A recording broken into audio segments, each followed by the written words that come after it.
আমার সাথে যে আলেমটা ছিল মুফতি ফখরুল ইসলাম, মানে মাঝে মাঝে রাতের বেলা দেখতাম কেঁপে উঠছে। কি ভাই কি হয়েছে? বলছে ভাই আমার ওই হায়না ঘরের কথা মনে হয় মাঝে মাঝে। এই পায়ের নিচ দিয়ে হাত দিয়ে সামনে যে রড ঝোলানো আছে রডের সাথে দিয়ে হ্যান্ডকাপ দিয়ে লাগিয়ে রাখতো, 1-2 ঘন্টা না, দিনের পর দিন, মাসের পর মাস।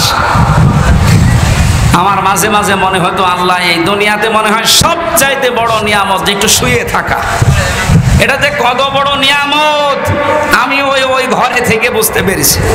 টয়লেট করার জন্য মানুষ মাত্র 1.5 মিনিট সময় দিত, খাবার খেতে দিত কয়েক মিনিট, তা খাবার নাকি মনে হচ্ছে কে মাখিয়ে দিয়েছে। অর্ধেক পচা অর্ধেক ভালো 4-5টা তরকারি একসাথে দিয়ে এক বাটির ভেতরে, খেলে খান না খেলে যায়। তাও যদি একটু নরম হয়তো যে ভাই এখন নামাজের সময়টা একটু বলেন, কখন নামাজের সময় আমরা তো জানি না, কারণ এখানে রাত দিন বোঝা যায় না। মাঝে মাঝে এমন লোক দায়িত্বে পড়তো, কিসের নামাজ, নামাজ পড়ে কি পাও, আল্লাহর ভোগ করতো। যেই কয়েকজন মানুষের দ্বারা আজ পুলিশ প্রশাসনের সবার উপরে মানুষের রাগ ঝাল অনেকে মিটাচ্ছে, এই কয়জন মানুষের শাস্তি আমরা দাবি করছি, সবার না। এখন অনেক কনস্টেবল, অনেক এএসআই লাইভ করে বলছে আমাদের জীবনটা নষ্ট হয়ে গেছে এই কয়েকটা শুকরের বাচ্চার কারণে। যাদের নাম বলছে আজকের লাইভ দেখলাম, বেনজিরের নাম বলছে, এই আব্দুল্লাহ মামুনের নাম বলছে, বাকি শহীদ বলছে ধরা পড়েছে, 8 দিনের রিমান্ড দিয়েছি। আমার মনে হয় আমার সাথে রিমান্ডে যে আচরণ করেছে ওর সাথেও করাবো। এদের নির্দেশে হাজার হাজার মানুষ, 1000-এর উপরে মানুষ বাংলাদেশে মারা গেছে এই 14 তারিখে 5 তারিখের আগ পর্যন্ত। আপনি টের পাচ্ছেন কোথায়? আর এখনো পর্যন্ত অনেকে জালেমের প্রশংসা করছে যে কি করেছে টের পাচ্ছেন না। চলেন আপনারা নিয়ে যাই, 10 দিন থাকেন আপনি ওই ঘরের ভেতরে। অনেকে না বুঝে আবার এই দেশ থেকে এখনো পর্যন্ত বুকে সাহস বাঁধতেছে, ভিডিও কলে কথা বলছে, আপা ঘাবড়াবেন না, আপনি ঘাবড়ালে আমরা নরম হয়ে যাই। আপনি আবার শক্ত হতে চাচ্ছেন।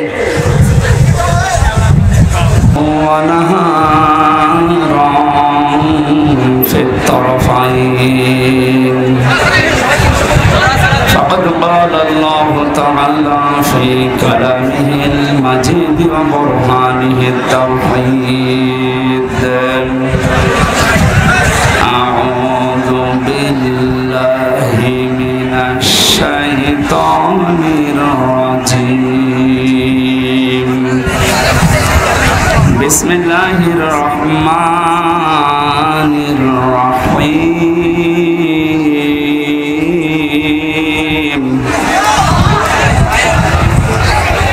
ولا يسأل حميم حميما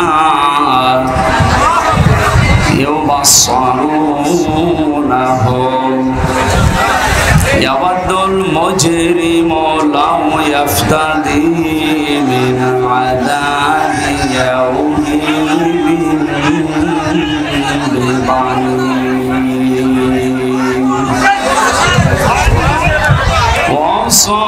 وصاحبته وأخيه وفصيلته التي تؤويه ومن في الأرض جميعا ثم ينجيه كلا إنها لظى نزاعة للشوى تدعو من أدبر وتولى وجمع فأوعى. صدقت يا ربنا. عن أبي هريرة رضي الله تعالى عنه قال قال সাল্লাল্লাহু আলাইহি ওয়াসাল্লাম। কি অবস্থা! আপনারা আওয়াজ বন্ধ করেন আর যাই করেন, আওয়াজ বন্ধ করেন।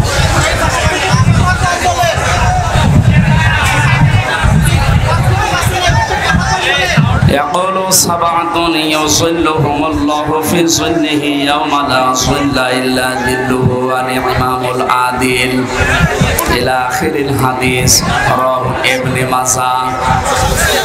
وقال تعالى في شأن رسوله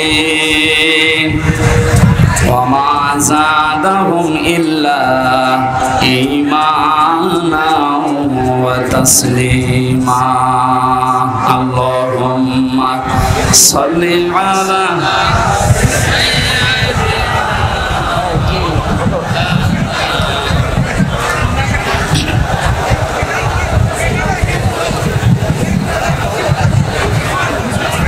আলহামদুলিল্লাহ। খুব জরুরি যাদের কথা আছে আমি অন্তত 30 সেকেন্ড সময় দিলাম, নেন আপনারা বলেন, এরপরে আমি শুরু করছি।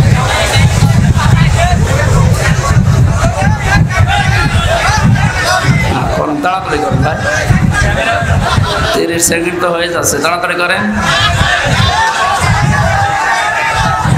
আর কথা বাকি আছে?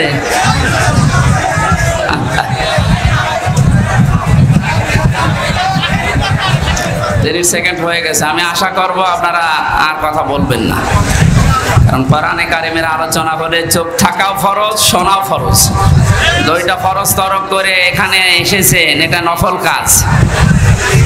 আফদালুল ইবাদাতি তিলাওয়াতুল কোরআন, হাদিস অনুযায়ী যত নফল কাজ আছে সর্বোত্তম নফল এইটা। বিশ্বনবী মসজিদে নববীতে প্রবেশ করলেন, দেখলেন বাম দিকে কিছু মানুষ আল্লাহ জিকির করছে, ডান দিকে তাকিয়ে দেখলেন কিছু মানুষ আল্লাহর কোরআনে কারিম নিয়ে আলোচনায় আছে। নবীজি বললেন দুই দল ভালো কাজে আছে, তবে সবচাইতে উত্তম কাজে আছে তারা যারা আল্লাহর কোরআন নিয়ে ব্যস্ত আছে। আমাকে আল্লাহ এই মুহূর্তে নির্দেশ দিয়েছেন আমি যেন কোরআনে কারিম নিয়ে যারা ব্যস্ত আছে তাদের সাথে শ্রোতা হিসাবে বসে কোরআনের আলোচনায় লিপ্ত হই। আপনি টের পেলেন এই আয়োজনের এখন কত মর্যাদা। বিশ্বনবী যদি এখন জীবিত থাকতেন আর এই মাগুরা জেলার উপর দিয়ে যদি হেঁটে যেতেন, কোরআনের ইজ্জতে তিনি এখানে এসে আলোচনায় অংশগ্রহণ করতেন। এই আয়োজনের আজকে এত সম্মান, এত মর্যাদা বৃদ্ধি হয়ে গেছে। সুতরাং এখানে একটু বসার জায়গা বা দাঁড়ানোর জায়গা পেয়েছেন, খুশি হয়ে কি করব?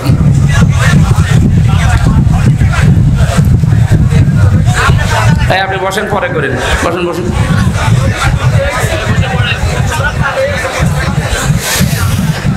বাংলাদেশের ঐতিহ্যবাহী জেলা মাগুরা মোহাম্মদপুর থানার অন্তর্গত চালিমিয়া মাদ্রাসা প্রাঙ্গণ বাবুখালী হাফিজিয়া ও কওমি মাদ্রাসার উদ্যোগে 21তম বাৎসরিক ঐতিহাসিক তাফসিরুল কোরআন মাহফিলের স্বনামধন্য সভাপতি বিশিষ্ট ইসলামী চিন্তাবিদ, শিক্ষাবিদ জনাব মাওলানা মতিউর রহমান, সম্মানিত পরিচালক হাফেজ মোহাম্মদ হাবিব হোসেন, এতক্ষণ যারা কথা বললেন ফরিদপুরের সন্তান হাফেজ কারি মাওলানা নাইমুল ইসলাম, মঞ্চে বসা আছেন বাংলাদেশ জামাতে ইসলামীর মাগুরা জেলা শাখার শ্রদ্ধাভাজন জেলা আমির, বসা আছেন আপনাদের মাগুরার কৃতি সন্তান বিশিষ্ট ইসলামিক চিন্তাবিদ, আইনজীবী, মুফাসসিরে কোরআন বড় ভাই জনাব মাওলানা জাহাঙ্গীর আলম, নাম না জানা অন্যান্য ওলামা একরাম, সামনে বসা মুসলমান ভাইরা, পর্দার আড়ালের সম্মানিতা মা এবং বোনেরা, প্রশাসনের ভাইরা, প্রাণপ্রিয় মাগুরাবাসী, দল মত জাতি বর্ণ ধর্ম নির্বিশেষে কোরআনের এই অনুষ্ঠানে আজকে যারা ইবাদত মনে করে এসেছেন বলেন আলহামদুলিল্লাহ। এটা ইবাদত চলছে নাকি? চলছে। নামাজ যেমন ইবাদত মনে করে পড়েন, নামাজে দাঁড়ালে যেমন এদিকে ওদিকে তাকানো যায় না, কথা বলা যায় না, শুধু ফ্যান গণনা করা যায়। সব যদি আপনি মনে করেন নামাজে যে 7, 10, 15 মিনিট দাঁড়িয়ে আছেন সব নিষিদ্ধ, এখানে 1 ঘন্টা সময় দেওয়া লাগবে, সব নিষিদ্ধ। পারবেন না? ইবাদত করতে হলে ইবাদতের মতো করা লাগবে। যেখানে আছেন যদি ওই অবস্থায় আপনার জীবন কেটে যায়, লাতার কাবন না তবাক নাং তবাক, হে নবী যেখানে আছেন ওখানে থাকলে হবে না, আপনাকে উপরে ওঠা লাগবে। এক স্তর থেকে আপনাকে আর এক স্তরে নিয়ে যেতে চাই। বাচ্চারা যখন জন্ম দেয় দেখবেন ছোটবেলায় এই জন্মগ্রহণ করা বাচ্চাগুলো মানুষ ডাক্তারের কাছে নিয়ে যায়। ডাক্তার প্রথমে ওজন দেয়, মনে করেন 1 বছর বয়স ওর ওজন হয়েছে 3 কেজি। কত? 3 কেজি বা 5 কেজি। 1 বছরে ওর ওজন। এই 5 কেজির বাচ্চাকে আপনি 2 বছর পরে আবার নিয়ে গেলেন, ডাক্তার আবার ওজন দিচ্ছে 5 কেজি আছে। নাকি অসুস্থ না সুস্থ? বলেন বলেন।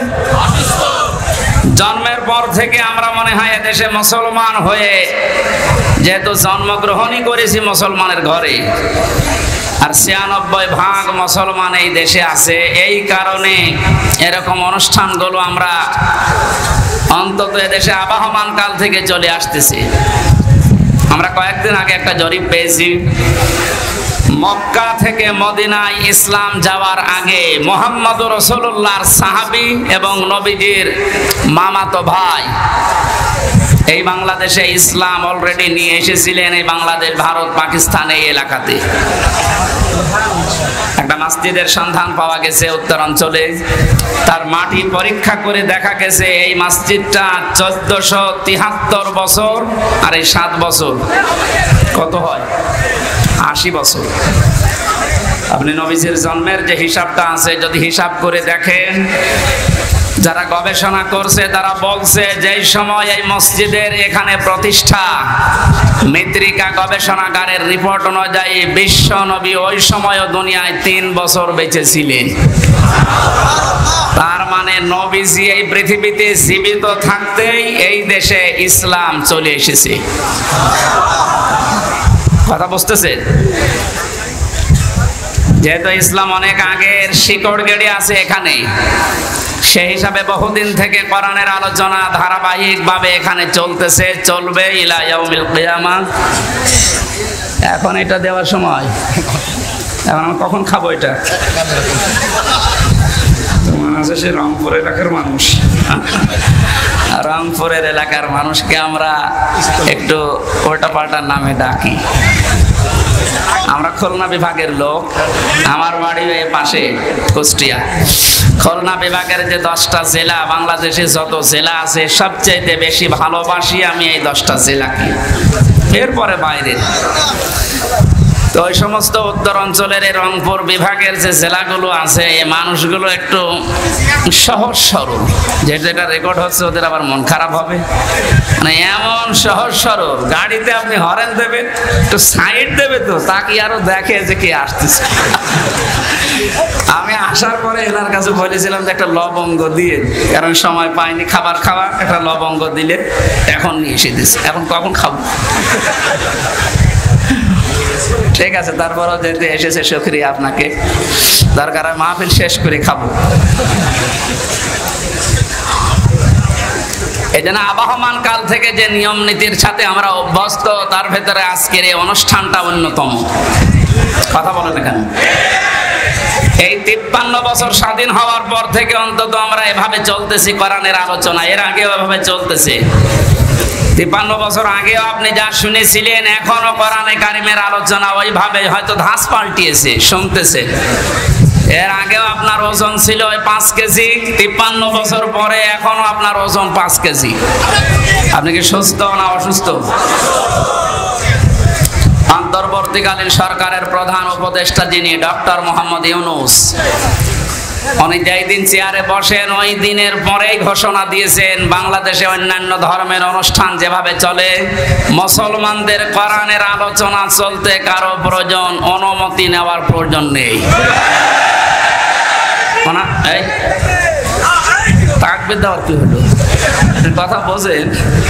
ওনার অনেক মতের সাথে আমার মতের মিল নেই, কিন্তু এই বিষয়টা এত ভালো লেগেছে, দোয়া করছি আল্লাহ এই কথাটার কারণে তার জীবনটা তুমি পরিচ্ছন্ন করে দাও।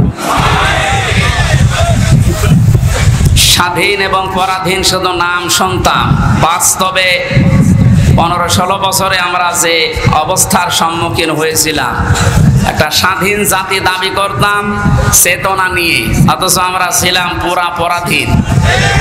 এই কথা বলেন না কেন? আপনাদের বানানো সংবিধান অনুযায়ী হলেও তো আমার বাড়ি কুষ্টিয়া, এখানে এসে কোরআনের দাওয়াত দেওয়া, সংবিধান অনুযায়ী কথা বলা আমার অধিকার ছিল না? যারা দিল না ওরা কি শুধু আমারে বাধা দিয়েছে না কোরআনকে? ডাইরেক্ট ইনডাইরেক্ট যদি কেউ কোরআনে বাধা দেয়, আল্লাহ কি করেন তার বাস্তব প্রমাণ 5 তারিখ থেকে আজকের এই 4 তারিখ পর্যন্ত। কে যেন একটা গান বানিয়েছে দেখলাম, কোথায় না আমি ওটা আর বললাম না। কোথায় সে কাওয়া কাকু, কোথায় গরম গরম কথা। এ সেলাইও সারা এরকম উল্টাপাল্টা ক্ষমতার গরম দেখিয়ে কোরআনের আলোচনাগুলো বন্ধ করে দিতেন, নির্দ্বিধায় ফতোয়া দেওয়া যায় আপনি কাফের। এটা তো আমি বানালাম। হ্যাঁ, وقال الذين كفروا لا تسمعوا لهذا القرآن والغوا فيه لعلكم تغلبون। আল্লাহ পাক বলেন কাফেরেরা সিদ্ধান্ত নিয়েছিল এইটা যে সব চলতে দাও, বাধা দিও না, কিন্তু কোরআনে বাধা দাও। এই সিদ্ধান্ত কাদের? আরো জোরে বলেন। 96% মুসলমান আমরা এদেশে বাস করি। বাকি অন্যান্য জাতি যারা আছে তাদের ধর্মীয় অনুষ্ঠানগুলোতে বাধা দেওয়া দূরের কথা, আমরা দেখেছি আরো সাহায্য করা হতো। মুসলমানদের ভেতরেও যারা ইসলামকে ভিন্ন খাতে প্রবাহিত করার জন্য চেষ্টা চালিয়েছে বিভিন্ন নাম নিয়ে, তাদের অনুষ্ঠানগুলোতেও কোনো বাধা আমি দেখিনি। বিশেষ করে পীর নামে, পীরতন্ত্রের নামে যে ইসলাম প্রচার করা হয়েছে এই দেশে, একটা বানানো ইসলাম, যেমন তাহেরি ভাই করেছিল, নজিবুল বশর ময়জ ভণ্ডারি করেছিল, আবু সুফিয়ান আল কাদরি ভাই করেছিল। এ সমস্ত জায়গাতে আমি নিজে দেখেছি বাধা তো নেই। পাশেই 5 কিলোমিটার দূরে তাফসির মাহফিল, বাধা তো দিয়েছে, গ্রেফতারও করেছে। কোরআনের আয়াত অনুযায়ী বোঝা যাচ্ছে কোরআন যারা বাধা দেয় কোরআন প্রসারে কায়েমে, এরা কাফের। কারণ এই সিদ্ধান্তটা মুসলমানদের না, এই সিদ্ধান্ত কাফেরদের। কাদের বলেন তো? এখানে একটা মাসলা বলছে, কেউ যদি কাফেরকে কাফের মনে না করে সেও কাফের। জেলখানায় আমি 3টা বছরের ভেতরে সবচাইতে বেশি এই কথাটা মাওলানা মামুনুল হকের কাছে শুনেছি। উনি মাঝে মাঝে বলতেন, হামজা যদি বাইরে যেতে পারি কোন কাফেরের জানাজায় যাব না, কবরেও যাব না। বলতাম ভাই আপনি এই বিষয়টা নিয়ে তো বেশি কথা বলেন। দেখো কোরআনে কারিমে আল্লাহ জানিয়েছেন, ওয়ালা তুসাল্লি আলা আহাদিম মিনহুম মাতা আবাদা ওয়ালা তাকুম আলা কবরি ইলা আখিরি আয়াত। সূরা তাওবার 84 নম্বর আয়াতের প্রথম অংশে আছে আল্লাহ পাক বলেন, হে নবী এরা মারা গেলে এদের কবরের পাশে দাঁড়ানো দূরের কথা, এদের জানাজার নামাজ পড়া দূরের কথা, আপনি এর পাশ দিয়েও যাবেন না। যদিও তাকুম আলা কবরের ব্যাখ্যা 2টা পেয়েছি তাফসিরে। কাফেরের কবরের পাশ দিয়েও হেঁটে যাবেন না এবং কবরের পাশে দাঁড়াবেনও না, কারণ জায়গাটা গজবের। কিসের? কাফেরকে যেখানে মাটিতে রাখা হয় ওই জায়গাটা গজবের হয়ে যায়। এর প্রমাণ আবু জেহেলের কবর। বদরের ময়দান দেখতে গিয়েছিলাম, যিনি আমার সাথে ছিল ওই দেশের আমারে বলছে, এই যে বিশাল কবরস্থান এটা সাহাবীদের, 14 জন সাহাবী শহীদ হয়েছিল, এখানে সবাই আছে। পাশে এই বিশাল খেজুর বাগান, এই পাশে একটা গর্তের মতো কুয়ার মতো দেখালো যে এই জায়গায় 14 জন কাফেরকে, 70 জন কাফেরকে এক জায়গায় মাটি দেওয়া। আমার বলছে হুজুর এটা শয়তানের কবর। শয়তান মানে আবু জেহেলের। ওরে তারা আদর করে এভাবে মাটি দেয়নি, ওরা উদ্দু করে দিয়েছে।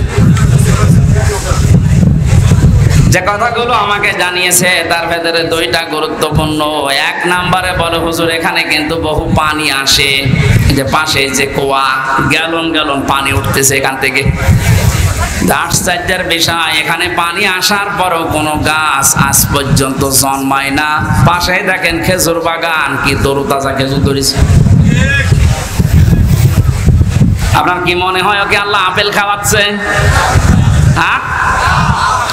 আর কবরে আল্লাহ আগুন লাগিয়েছে, এত হট এত গরম, এর জন্য ওখানে কিছু জন্মই নেয় না। জায়গাটা গজবের জায়গা হয়ে গেছে। কাবা শরীফ তাওয়াফ করার পরে উপর দিয়ে ঘুরছিলাম, হঠাৎ দেখি আমার পেটে ব্যথা করছে। এক পুলিশকে ডাক দিয়ে বললাম, ভাই এতক্ষণ তো ভালোই ছিলাম, এখন আমার পেটে ব্যথা করছে, কি করব? আমরা বলছে, ইয়া হাজি উল হজ্জা তাই না বিলা দোকান। ও হাজি, দেশ কোথায়? জি তুমি বাংলাদেশ। বাংলাদেশ থেকে এসেছি। ওর ভাষা দিয়ে আমারে বলছে, হাজি সাহেব আপনি জানেন না এটা কোন জায়গা? না তো। আবু জেলের বাড়ি। আপনি এখনো পায়খানা না করে দাঁড়িয়ে আছেন, তাড়াতাড়ি যান। আর সত্যি কথা বলছি, কাজ সেরে এসে দেখি আমার পেটের ব্যথা ভালো হয়ে গেছে। আল্লাহ আমাকে জানাতে চেয়েছে, হামজা ওই সময় 4.5 লাখ করে টাকা লাগতো। এত টাকা খরচ করে সেই দেশ থেকে আসলে এখানে আরে শয়তানের মুখে পায়খানা না করে চলে যাবা, তাড়াতাড়ি করো। এত ঘৃণিত, এত নিকৃষ্ট, এত অপমানজনক জায়গা, এই জায়গাকে আল্লাহ তুলনা দিয়েছে ইন্টারন্যাশনাল পায়খানা। এখন এ কথা বলেন না কেন? 3টা কারণ পেয়েছি। এক নম্বরে আবু জেহেল ছিল জুলুমকারী, জালেম। ওসে বহু এতিমের সম্পদ জুলুম করে আত্মসাৎ করে ফাঁকি দিয়ে খেয়েছে, তার জীবনী পড়লে পাবেন। 2 নম্বরে ছিল স্বৈরাচার। 3 নম্বরে মানুষটা পৃথিবীর সবচাইতে শ্রেষ্ঠ মানুষ মুহাম্মদুর রাসূলুল্লাহকে কষ্ট দিয়েছে। এই 3টা কারণ পড়েছি আমি তাফসিরে। কোরআনে কারীম জানিয়েছে, ওয়াল্লাযীনা ইয়াউযুনা রাসূলাল্লাহি লাহুম আযাবুন আলীম। সূরা তাওবার 60 নম্বর আয়াতের শেষের দিকে আছে, আল্লাহ পাক বলেন যে মানুষগুলো দুনিয়াতে আমার রাসূলকে কষ্ট দিচ্ছে, দেবে। ইউযুনা না দিয়ে আল্লাহ আযা দিতে পারতেন। মাঝের সিগা দিলে অর্থ হয়ে যেত, কিন্তু আল্লাহ ইউযুনা দিলেন কেন? বর্তমান, ভবিষ্যৎ, প্রেজেন্ট, ফিউচার, 2টা কাল নিয়ে শব্দটা গঠন করা। তাফসীরে কাবীর আল্লামা ফখরুদ্দিন রাজি রাহমাতুল্লাহ আলাইহি ব্যাখ্যায় লিখেছেন। এরপর কথা বলেন কোন কারণে? এদিকে তাকান। মুফাসসির বলেন আল্লাহ পাক ইউযুনা দেওয়ার পেছনে 7টা কারণ লিখেছে। আমি সবগুলো না বললেও একটা বলছি। তিনি যেহেতু কিয়ামত পর্যন্ত থাকবেন না, থাকবেন, উনি তো দুনিয়া থেকে বিদায় নিয়েছে, তাহলে ইউযুনা দেওয়ার কারণ কি? প্রথম কারণ লিখেছে, কিয়ামত পর্যন্ত রাসূলুল্লাহ থাকবে না, কিন্তু রাসূলুল্লাহর ওয়ারিসরা থাকবে। বিশ্বনবীকে কষ্ট দিলে যেমন আযাবুন আলীম এ ঘোষণা আছে, নবীর ওয়ারিসদেরকে কেউ যদি কষ্ট দেয়, মাস্ট বি আল্লাহ ওই রকম আযাবই কিয়ামত পর্যন্ত পাঠাতেই থাকবে।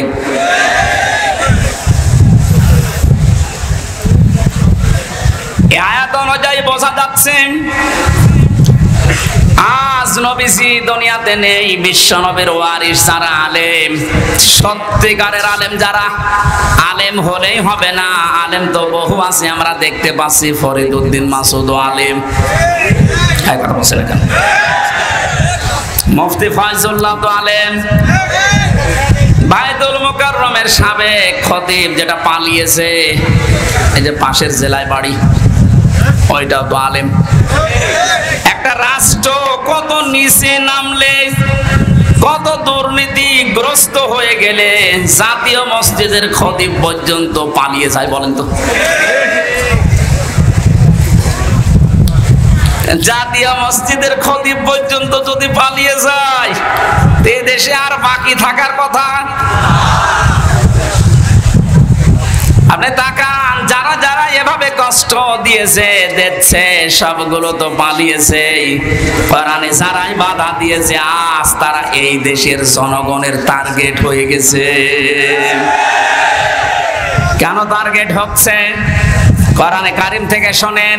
এই এদিকে তাকান, জায়গাটা ভেজা না? কষ্ট হচ্ছে। যে ইবাদতে কষ্ট বেশি হয় ইবাদতে সওয়াব বেশি হয়, এজন্য একটু সহ্য করেন। সূরা আলে ইমরান 4 নাম্বার পারা 12 নাম্বার পৃষ্ঠার 9 নাম্বার 7 নাম্বার লাইনের 178 নাম্বার আয়াত। এটা রব্বুল আলামিন বলেন, ওয়ালা ইয়াহসাবান্নাল্লাযীনা কাফারু আন্নামা নুমলি লাহুম খায়রুল লিআনফুসিহিম ইন্নামা নুমলি লাহুম লিয়াজদাদু ইসমা ওয়ালাহুম আযাবুম মুহিন। আমি আয়াতটা পড়লাম, তাফসীরের সাথে মিলালাম, দেখলাম না বাস্তবতায় খাপের খাপ মুমতাজের বাপ মিলে যাচ্ছে। আল্লাহ পাক বলেন, হে নবী, কাফেরেরা ধারণা করে তাদের যে ক্ষমতা, তাদের যে অর্থ সম্পদ, বিত্ত বৈভব দেওয়া হয়েছে, এগুলো মনে হয় তাদেরকে কল্যাণের জন্য ভালোবেসে আল্লাহ দিয়েছে।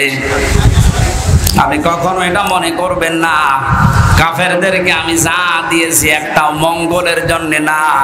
এই ক্ষমতার চেয়ারে বসিয়ে এদেরকে দিয়ে জুলুম করায়, অত্যাচার করায় এই কারণে, কারণ যেন ওদের পাপের বোঝা পরিপূর্ণ হয়ে যায়।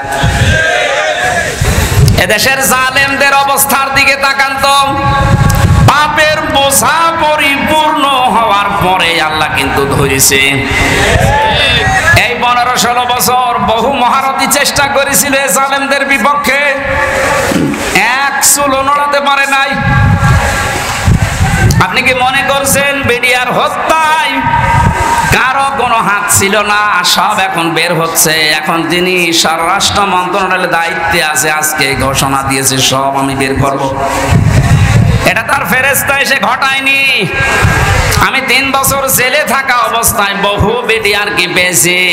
এই মানুষগুলোর কথা শুনলে যত কঠিন হৃদয়ের মানুষও মন নরম হয়ে যাবে, অথচ জালেমদের মন নরম হয়নি।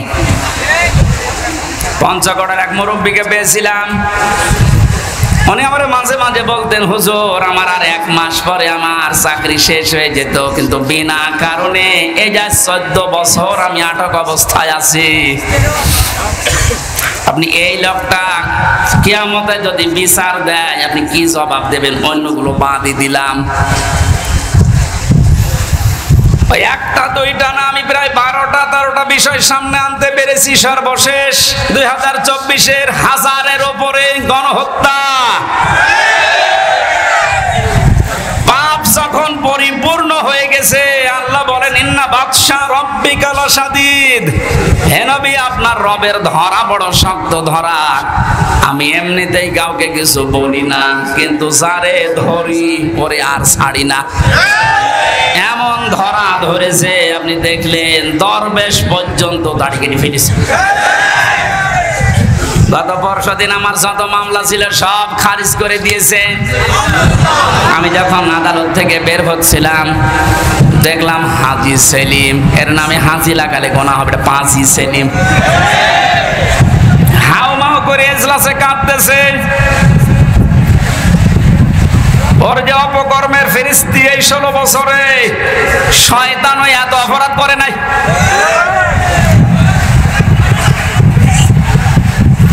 এমন ধরা আল্লাহ ধরেছে, অপমান কারে বলে আয়াতের শেষে ছিল আলাহুম আযাবুম মুহিন। আল্লাহ পাক বলেন আমি তাদেরকে অপমানজনক শাস্তি দেব, যেটার বাস্তব প্রমাণ কালামানিক। এরকম অপমান মনে হয় ফেরাউনও হয়নি।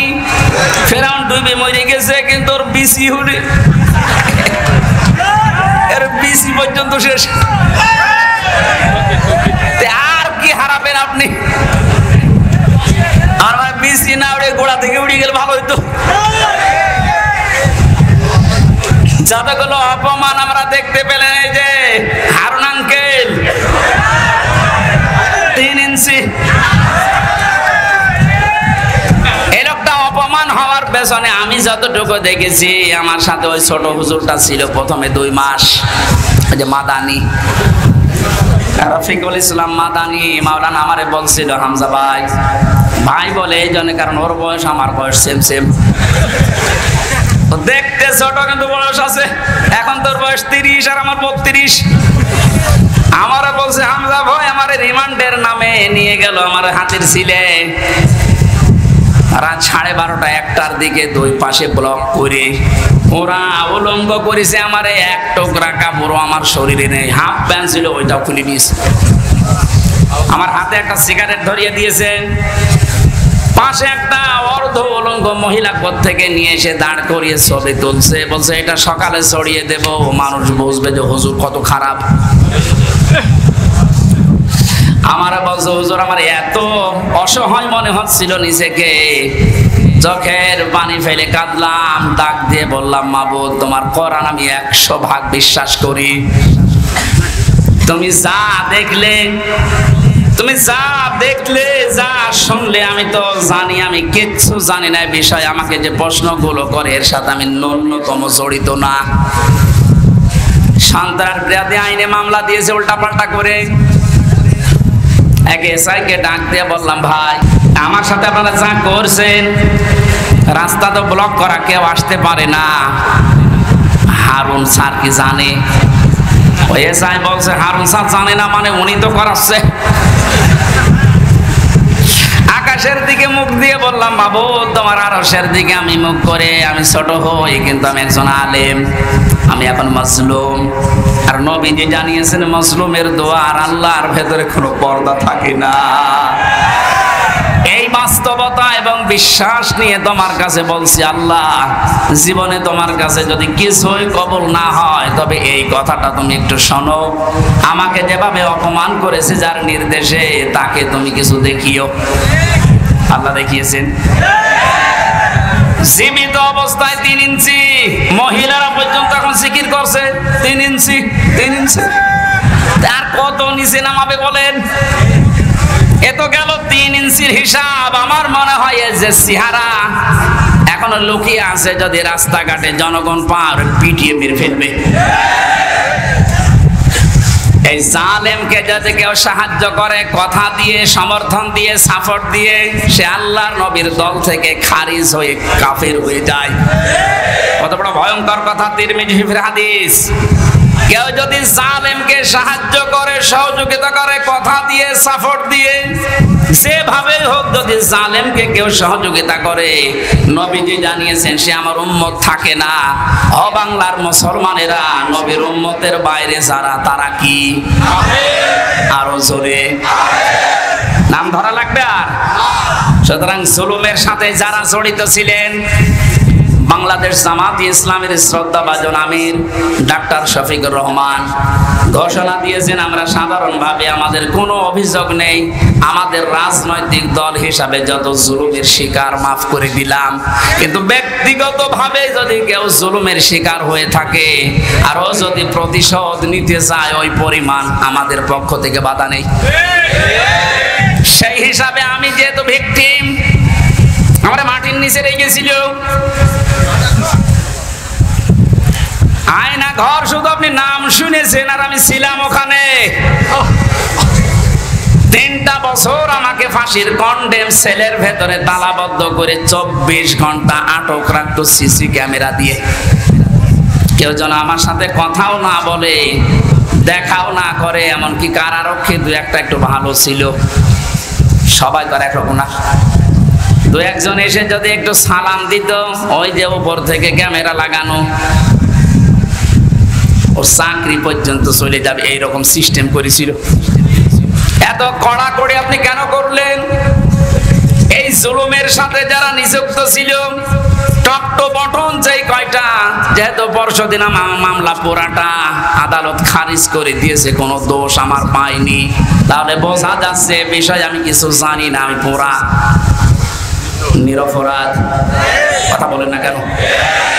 নিরপরাধ মানুষকে যারা বেকার 3টা বছর শাস্তি দিল, তাদের বিরুদ্ধে এখন এরকম 3 বছরের শাস্তি আমিও চাই।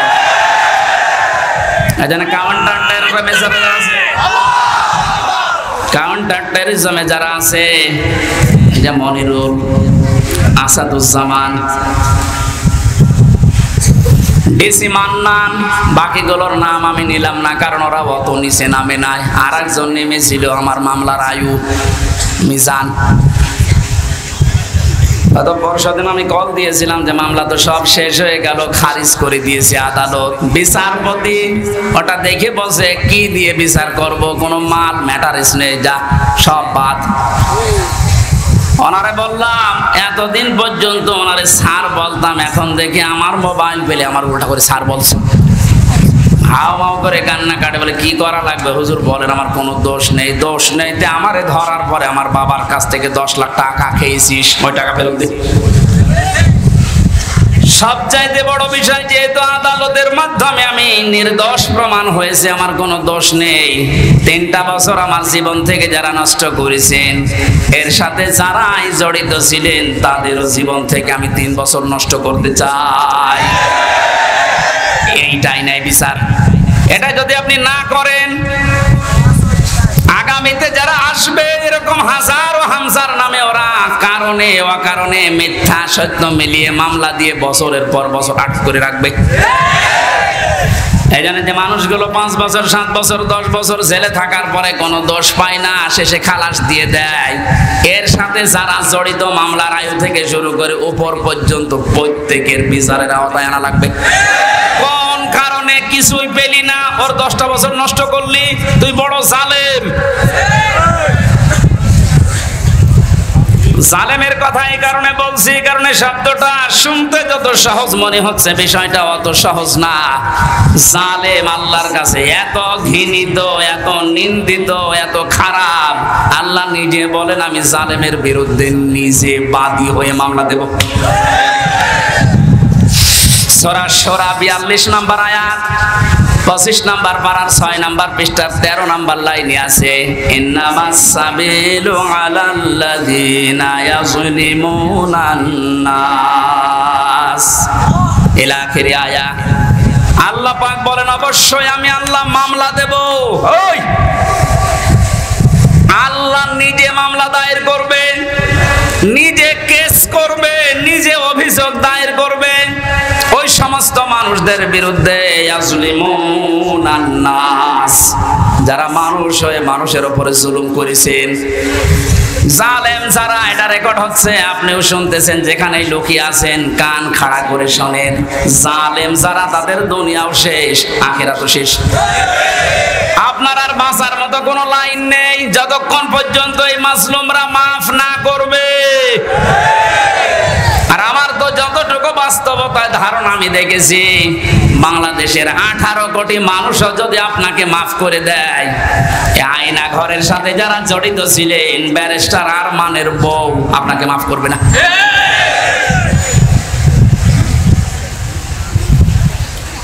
কি অসহায় মনে হয়তো নিজেকে, মাটির নিচে একদিকে, পেছনে হাত বাঁধা, কালো কাপড় দিয়ে চোখ বাঁধা, ডান্ডা বেড়ি দেওয়া পায়ে, মাজায় দড়ি দিয়ে 11 ঘন্টা টাঙিয়ে রেখেছে। তাও যদি একটা অপরাধ করতাম মেনে নিতে পারতাম, কিচ্ছু জানি না ওই বিষয়ে। কোন পাগল কোন ছাগল নাকি সে সিরাজগঞ্জ থেকে গেছে সংসদ ভাঙবে একটা কাঁচি নিয়ে, তারে পুলিশে ধরেছে, ওই এখানে কে, সংসদ ভেঙে ফেলবো। কাঁচি দিয়ে সংসদ ভাঙা যায়? বোম মারলে ওড়ে না, আর তুমি কাঁচি নিয়ে এসেছো। ও নাকি বলেছে যে আমি হুজুরের ওয়াজ শুনে উদ্বুদ্ধ হয়ে সংসদ ভাঙতে এসেছি। কোন হুজুর? আমি রামজা, ধরে নিয়ে আয়।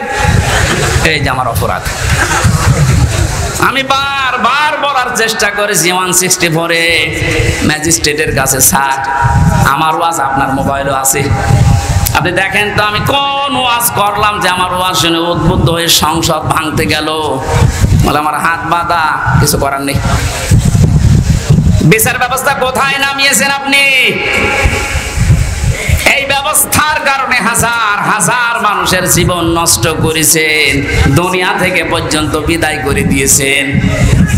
হাজী সেলিমের যে টর্চার সেল পুরান ঢাকায়, ওখানে নাকি মাটির নিচে যেখানে অত্যাচার করতো ওখানে অনেক হাড় গোড় পাওয়া যাচ্ছে, তার মানে অনেক মানুষের মৃতদেহ আছে। আর শয়তান কালকে দেখলাম কাঁদতেছে এজলাসে, আমি কিছু জানি না মানে ওরা ডিম দেওয়া দরকার। জালেমদের কোনো ছাড় নেই, যারা এই জালেমদের সহযোগী ছিল একটাকেও যেন ক্ষমা করা না হয়। 1628 জন মানুষ দায়িত্বে ছিল, মেন জালেম সে তার পক্ষে ছিল 1628 জন চেয়ারধারী লোক, এদের একটারও বিচার না করে ছাড় দেওয়া যাবে না। যদি ছাড় দিয়ে দেন আগামীতে কিন্তু এই জুলুম আবার আসবে। এই জন্য বাংলাদেশ জামাতে ইসলামের যিনি শ্রদ্ধাভাজন আমির ডাক্তার শফিকুর রহমান একটা ঘোষণা দিয়েছে, আমরা এক জালেমের কাছ থেকে মুক্ত হয়ে আর কোন জালেমকে দেখতে চাই না। এ কথাটা অনেকেই নিজের গায়ে পেতে নিয়েছে। আরে ভাই, উনিকে আপনার নাম ধরে বলেছে, তাহলে আপনি নিজে জুলুম করবেন এরকম আশায় আছেন, এই কারণে নিজের নামের দিকে নিয়ে নিচ্ছেন।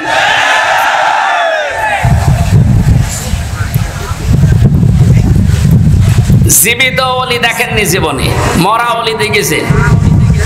বিভিন্ন গাছতলায় আস্তানায় শুয়ে আছে মরা ওলি মনে করে। জীবিত ওলি যদি কেউ বাংলাদেশে দেখতে চান, কোন দরবারে যাওয়ার দরকার নেই, ডাক্তার শফিকুর রহমানের দিকে তাকাবেন, ওটা টাটকা জিন্দা ওলি। আমি নিজে সাক্ষী দিচ্ছি, তার যে ইবাদতের মাত্রা, তার যে ইখলাস, দ্বীনের জন্য যে কুরবানি এবং আল্লাহর প্রতি তার যে তাওয়াক্কুল কোন পর্যায়ের, আপনারে মাথায় ধরবে না। আমি 4 দিন তার সাথে ছিলাম, দেখেছি আল্লাহ মানুষকে এরকম ধৈর্য দেয়। তার ছেলেটা ওই সময় জেলখানায়, তার বউ অসুস্থ, তার দলের লোক হাজার হাজার লক্ষ লক্ষ পালিয়ে বেড়াচ্ছে, অধিকাংশ জেলখানায়, সবকিছু তাদের শেষ 15 বছরে, অথচ লোকটার ভেতরে কোনো টেনশন, কোনো চিন্তা, কোনো চাপ নেই। এত কষ্ট করে জেলখানায় থেকে হাজিরা দিয়ে যখন আদালত থেকে আসতো, বলতাম স্যার একটু ঘুমিয়ে নে। এই যে 12-13 ঘন্টা 15 ঘন্টা পর্যন্ত এত কষ্ট করে এসে কিছুক্ষণ তেলাওয়াত, কিছুক্ষণ জিকির, কিছুক্ষণ দরুদ শরীফ পড়ে কয়েক ঘন্টা ঘুমিয়ে, এরপরে দেখতাম তাহাজ্জুদের নামাজে যতটুকু পারে পড়ে, এরপরে উনি যে সেজদায় পড়ে যেত 30 মিনিট, 40 মিনিট, 50 মিনিট, 1 ঘন্টা, 1.5 ঘন্টা একটা সেজদায় কাঁদতে কাঁদতে, মুরব্বী মানুষ, চোখের ভুরু পর্যন্ত পাকা, দাড়ি পাকা, ভিজে ভিজে পানি পড়ছে সেজদায়।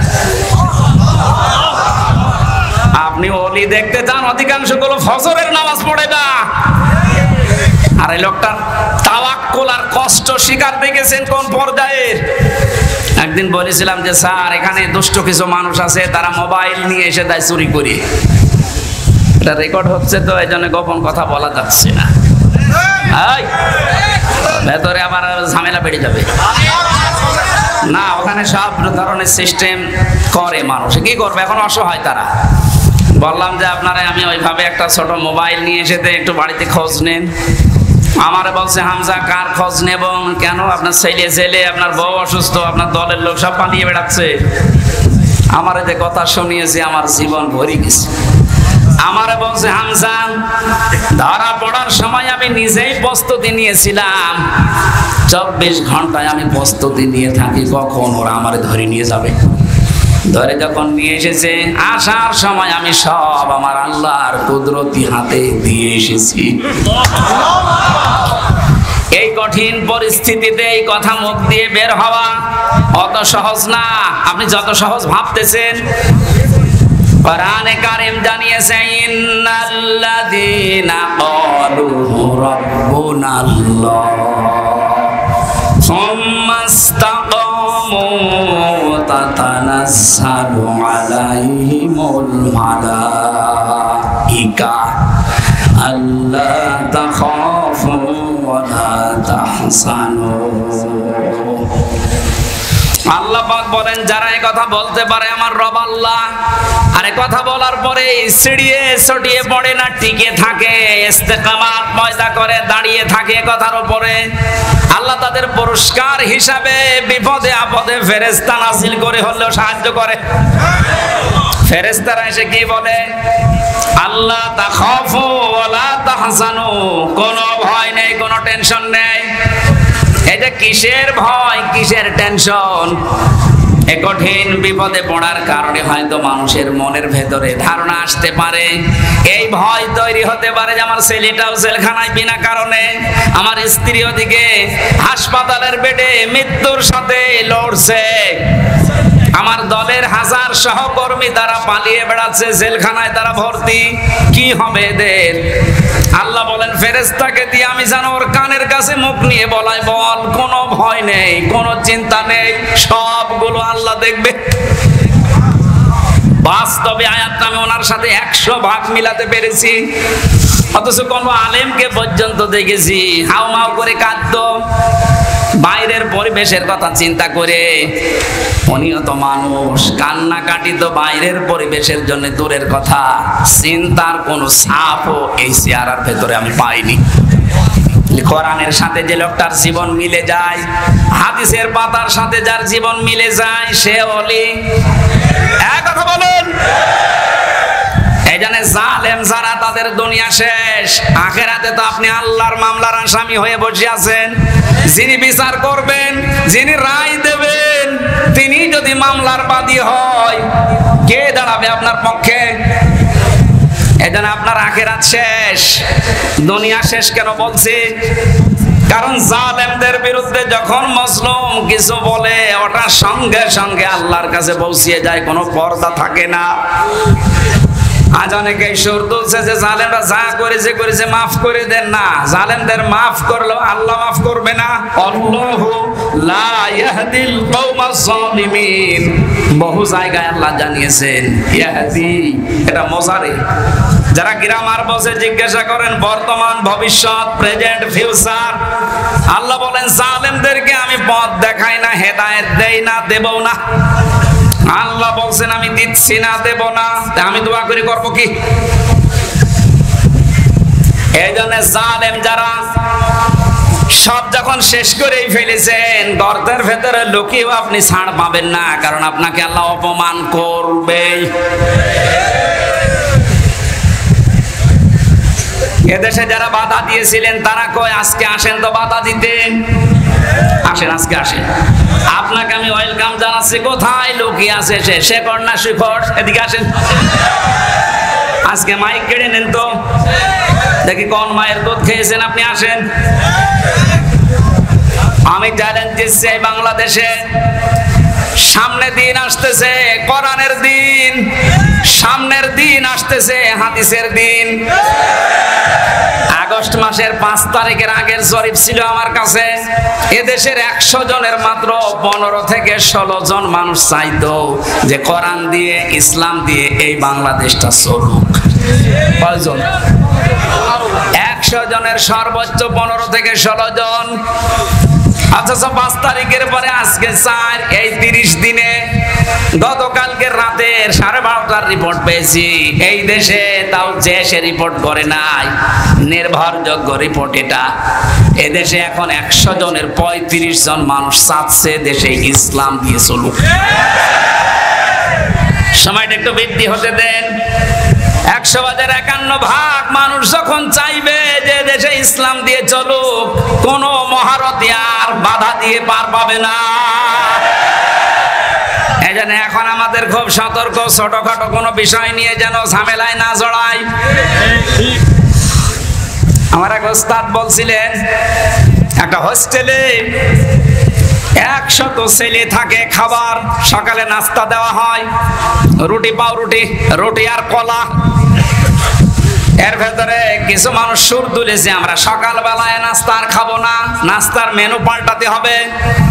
হোস্টেলে যিনি দায়িত্বে আছে ডাক দিয়ে বলছে ঠিক আছে আমি পাল্টাবো, তবে কে কোনটা বেশি খেতে চায়, যে বেশি হবে ওই দিকে আমি রায় দেব। ভোটের সিস্টেম করেছে, রায় যখন এসেছে 20 জন চাই ওই আগেরটাই কলা পাউরুটি, 18 জন চাই খিচুড়ি, 15 জন চাই রোল। এভাবে ভাগ করতে করতে দেখা গেল 20-এর সংখ্যা আগে যা ছিল। এবার আপনি বলেন তো 20 বাদ দিলে 100-র ভেতরে থাকে কত? আরো জোরে। 80 জন যদি সব একমত হতো, এ নাস্তার মেনু পাল্টানো সহজ ছিল না কঠিন ছিল? বাস্তবটা এখন আমাদের সামনে। এদেশে নাস্তিক, মোরতাদ, রাম, বাম, এই ইনু নুনু, এ মেনন আর কালামানিক বেশি না। এরা যা চাচ্ছে, এরা খুব মিলে হলেও 20 জন হবে। আর আমরা যারা টুপিওয়ালা, আমরা 80 জনের উপরে। ওই 15 জন, 18 জন, 16 জন গুলো না করে আমরা যদি সব এক হতে পারি, নাস্তার মেনু এতদিন যা চলছে এটা পাল্টানো সম্ভব। কারণ এই 53 বছরে বাবা চালিয়েছে, আমরা দেখেছি। আমি দেখি না, মুরব্বীরা দেখেছে। কারণ আমার তো 32। স্বামী চালিয়েছিল, আমি দেখি নাই, মুরব্বীরা দেখেছে। চাচা চালিয়েছিল, সকালে এক কথা বলতো, বিকেলে আর এক কথা। সেও দেখলাম 9 বছর। বউ চালিয়েছিল বিভিন্ন কায়দায়, ভাবিও চালিয়েছিল। এই কথা বলেন কেন? সবারটাই দেখেছি। এখন শুধু বাকি আছে এ কোরআন দিয়ে সংসদ চললে কেমন দেখা যায়।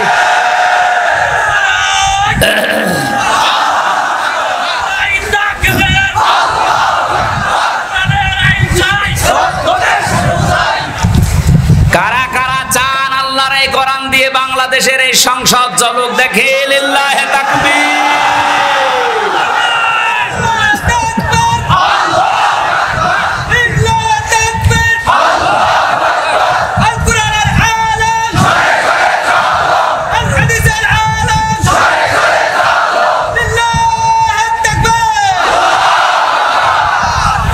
এই জন্য আমরা 80 জন যেহেতু আছি, আমরা যেন এই মত পার্থক্য ছোটখাটো বিষয় নিয়ে, কেউ 15 জন, কেউ 16 জন, কেউ 18 জন, তাহলে কিন্তু ওই 20 যা এসেছে ওইটাই থেকে যাবে। এই কথা বলেন না কেন? আমরা আর কোন ছোটখাটো বিষয় নিয়ে মত পার্থক্য করতে চাই না। আমাদের এক যে কোরআন দিয়ে সংসদ চলবে, সে যেই আসুক। এটা অনেক জালেমরা তো বুঝেছিল, পালিয়েছে। অনেক মুনাফিক এখন অনেকে মুনাফিকি করছে, বুঝতেছে, এই জন্য সুর তুলছে, না এভাবে আর চলতে দেব না, তাড়াতাড়ি তাড়াতাড়ি। কিসের তাড়াতাড়ি? আপনি কি স্বাধীন করে দিয়ে গেলেন? যারা স্বাধীন করেছে তারা যা বলবে তাদের ওটা অনুযায়ী দেশ চলবে। এদের যদি 3 মাস হয়, 3 বছর হয়, 6 বছর হয়, 10 বছর হয়, হোক, কোনো অসুবিধা নেই।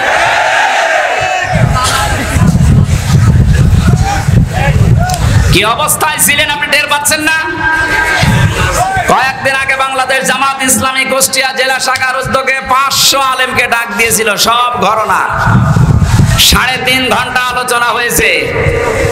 কোন বাধা নেই, যে যার মতো কোরআন হাদিস দিয়ে বলেছে। আপনি বলেন তো, আগস্টের 5 তারিখের আগে 500 না 5 জন আলেম এক জায়গায় হলে টিকে থাকতে পারতো? কোথায় ছিলেন আর কোথায় এসেছেন? মুনাফিকি করা বাদ দেন। জীবন যারা দিয়ে গেল, আজ ওদের বিরুদ্ধে অনেকে ফতোয়া তুলছে। বৈষম্য বিরোধী ছাত্র আন্দোলনে যারা শহীদ হয়েছে, এরা নাকি শহীদ না, বুক পেতে আত্মহত্যা করেছে। শয়তানি করার জায়গা পাচ্ছ না?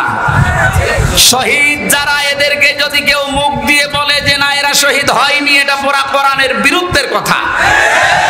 সূরা বাকারা 154 নম্বর আয়াত, আলা তাকুলু লিমান ইউকতালু ফি সাবিলিল্লাহি আমওয়াত বাল আহইয়াউ ওয়ালাকিন লা তাশউরুন।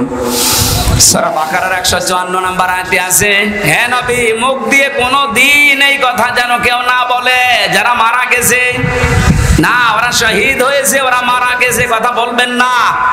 কারণ যারা শহীদ হয় ওরা জীবিত, কিন্তু তোমরা টের পাও না। তাই মানুষ যেহেতু মুখের পরে অন্তরে ধারণা করতে পারে, আল্লাহ ধারণার উপরে নোটিশ দিয়েছে, এই আলা তাহসাবান্নাল্লাযীনা কুতিলু ফি সাবিলিল্লাহি আমওয়াতা বাল আহইয়াউন ইনদা রাব্বিহিম ইরযাকুন। সূরা আলে ইমরান 169 নম্বর আয়াত, আল্লাহ পাক বলেন মুখে তো বলবি না, ধারণাও করবি না যে যারা শহীদ হয়েছে ওরা মরে গেছে, না ধারণাও করা জায়েজ নেই, হারাম। কেন? বালা হইয়া ওরা জীবিত। ওরা কি জীবিত? আরো জোরে বলেন ইনদা রাব্বিহিম ইউরযাকুন, তারা আল্লাহর কাছে রিজিক পাচ্ছে। আমি কয়েকদিন আগে গিয়েছিলাম শহীদ আবু সাঈদ রংপুরের কবর জিয়ারতে এবং বাড়ি দেখতে। ওর বাবা এসে আসার পরে জিজ্ঞাসা করলাম ছেলে মেয়ে কয়টা? 6টা ছেলে, এটাই ছোট ছিল। ও ছোটবেলা থেকেই প্রতিবাদী, অন্যায় দেখলে কিছু নেই হাতে তারপরও প্রতিবাদ করত। এত বড় জুলুমের বিরুদ্ধে প্রতিবাদ করার জন্য যেটা হাতে নিয়েছিল কোন অস্ত্র ছিল? কি ছিল? একটা গাছের ডাল। কালা মানিক বলছে না, ওর হাতে অস্ত্র ছিল। ডাল যদি অস্ত্র হয়, তুমি যে কলা পাতায় শুয়েছিল এটা অস্ত্র।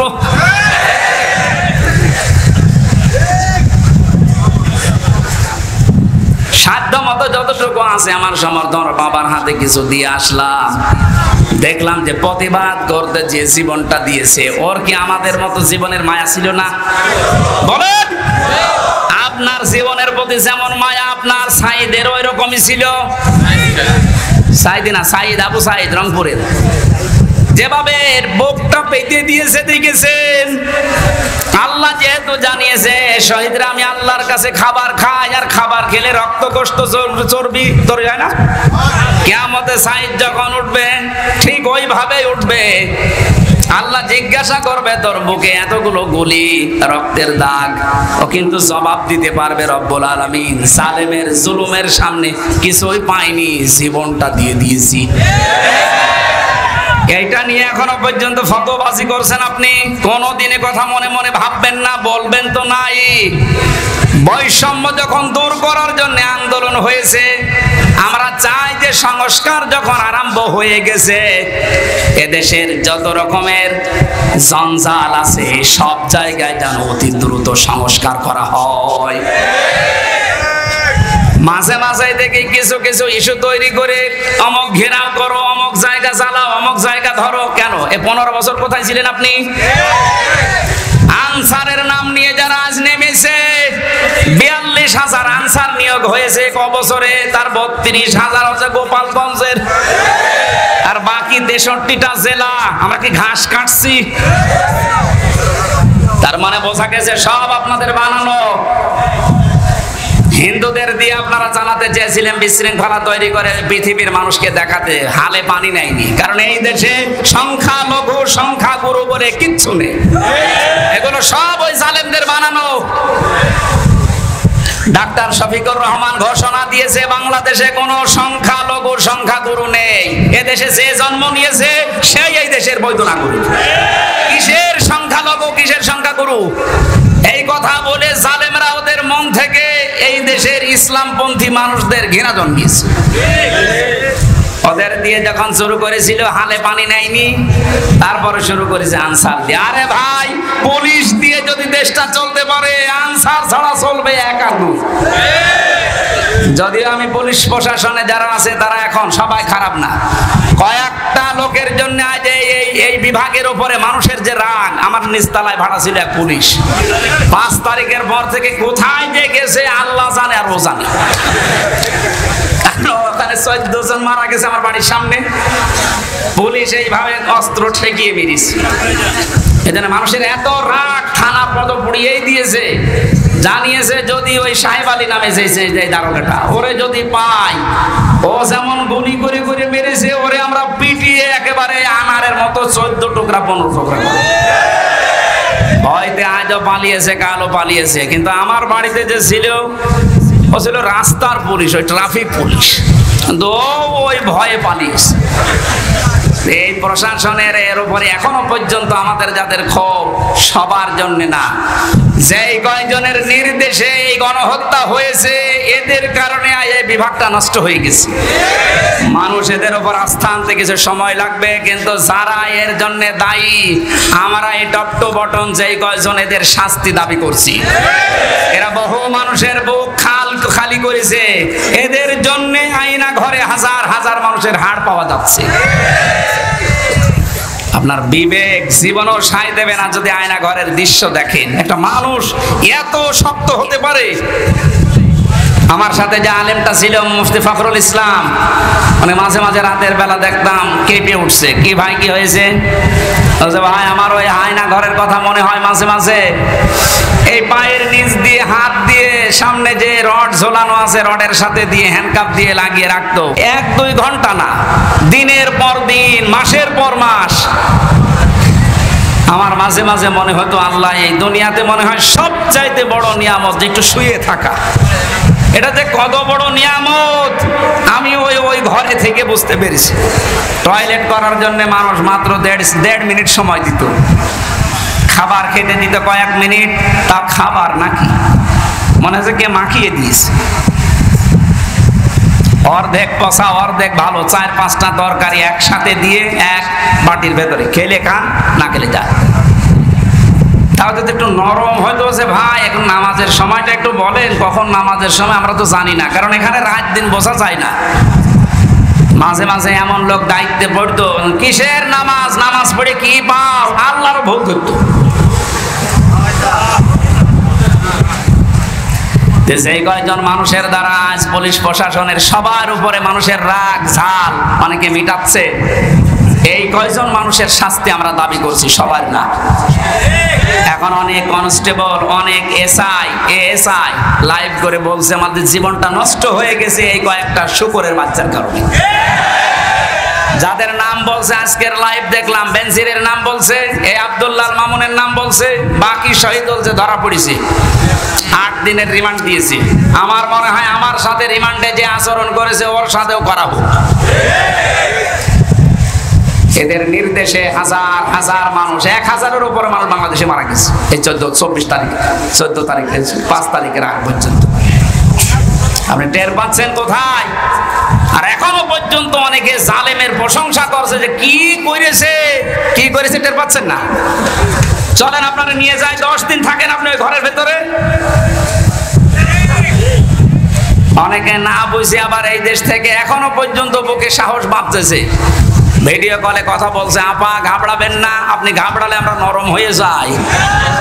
আপনি আবারও শক্ত হতে চাচ্ছেন?